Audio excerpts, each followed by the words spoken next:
అలీ, పోసాని కృష్ణమురళి, విజయసాయిరెడ్డి గారు రిజైన్ చేసినప్పుడు పూర్తిగా రాజకీయాలకే దూరం అయ్యామని ట్వీట్లు వేశారు. అంత విరక్తి, అంత వైరాగ్యం రాజకీయాల పట్ల ఎందుకు వచ్చేసిందంటే నాకు అర్థం కాలేదా?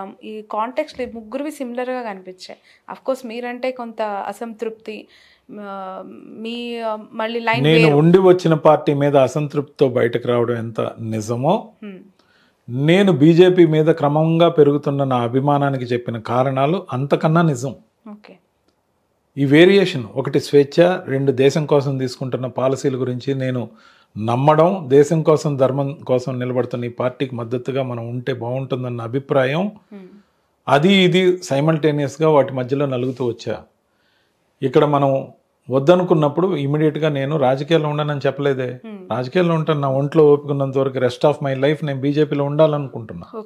ఎందుకంటే వాళ్ళ దగ్గర ఉన్న వైరుధ్యం ముగ్గురు విషయంలో, అలీ గారు, పోసాని కృష్ణమురళి గారు సినిమా ఫ్రెటర్నిటీ నుంచి వచ్చిన వాళ్ళు, ఫుల్ టైం పొలిటీషియన్స్ కాదు.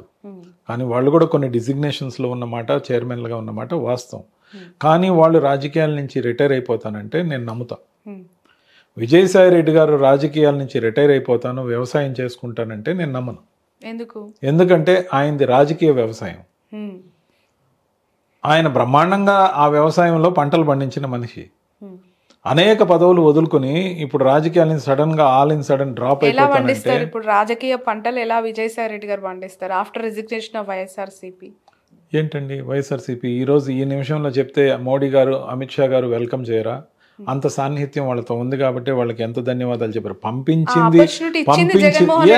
అవునండి, మీరు ఇది ఎలా ఉందంటే, మీరు చెప్పే శ్రావణ్ గారు, గతంలో ఇప్పుడంటే ఆన్లైన్లో బ్యాంకులో సేవింగ్స్ ఖాతా కానీ లేకపోతే బిజినెస్ ఖాతా కానీ ఓపెన్ చేసి, గతంలో అలా లేదు.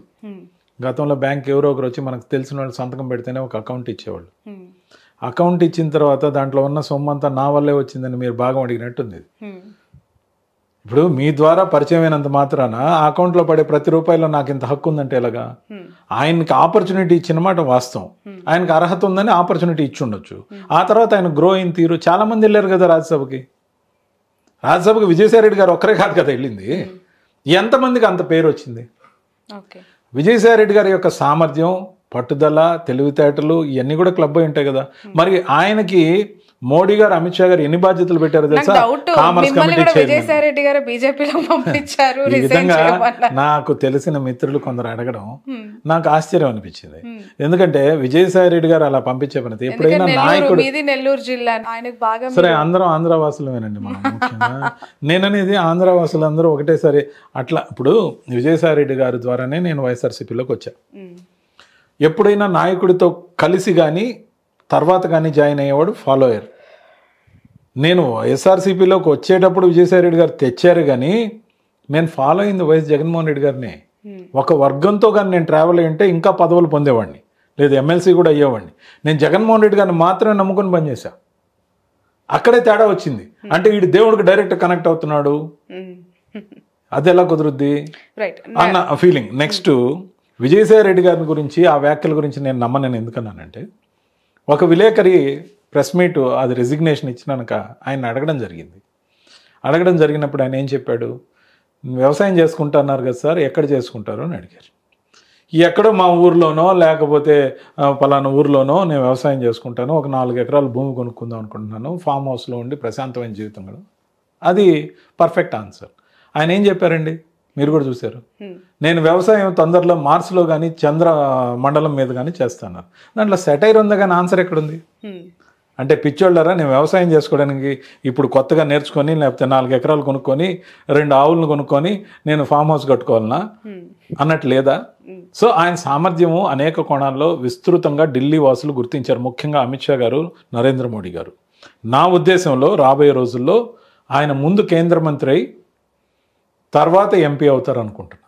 అలా కాని పక్షంలో ఆయన గవర్నర్గా ఉంటారు అని నేను నమ్ముతున్నా. నెల్లూరులో ఏదైతే ఎంపీగా పోటీ చేస్తున్న క్రమంలో ఆయన ధైర్యం చూడండి. ఎంపీగా వైఎస్ఆర్సీపీ నుంచి పోటీ చేస్తున్నారు. ఇచ్చిన ఇంటర్వ్యూలో, బహుశా మీకు ఇచ్చిన ఇంటర్వ్యూలో కూడా చెప్పారేమో, నా డ్రీమ్ నేను గవర్నర్ అయ్యి రిటైర్ అవ్వాలనుకుంటున్నాను చెప్పారు. అలా ఏ పొలిటీషియన్ చెప్పడు, మనసులో ఉన్నది చెప్పేశాడు ఆయన. So he may become governor or central minister అని నా నమ్మకం.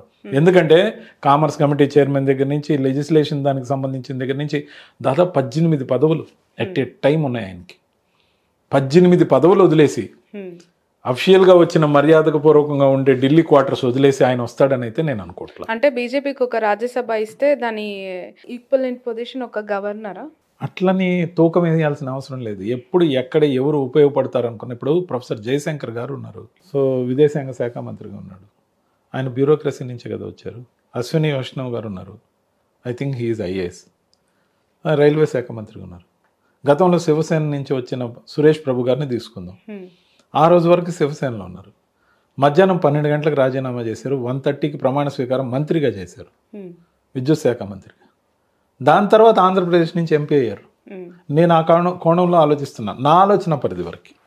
ఆయన ముందు సెంట్రల్ మినిస్టర్ అయ్యి తర్వాత ఎంపీగా, కుదిరితే ఆంధ్రప్రదేశ్ నుంచో, ఉత్తరప్రదేశ్ నుంచో, మహారాష్ట్ర నుంచో, హర్యానా నుంచో, గుజరాత్ నుంచో, అన్ని రాష్ట్రాలు బీజేపీవే కదండి. వాళ్ళు ఎక్కడి నుంచైనా ఇవ్వగలరు, వాళ్ళకి ఆయన సర్వీసెస్ కావాలనుకుంటే. లేదనుకుంటే ఆయన డ్రీమ్ పూర్తయ్యేందుకు గవర్నర్ కూడా కావచ్చు. నేనైతే ఈ కోణంలో విజయసాయి రెడ్డి గారు ఒక సర్టన్ పొజిషన్కి రీచ్ అవుతారని నమ్ముతున్నా.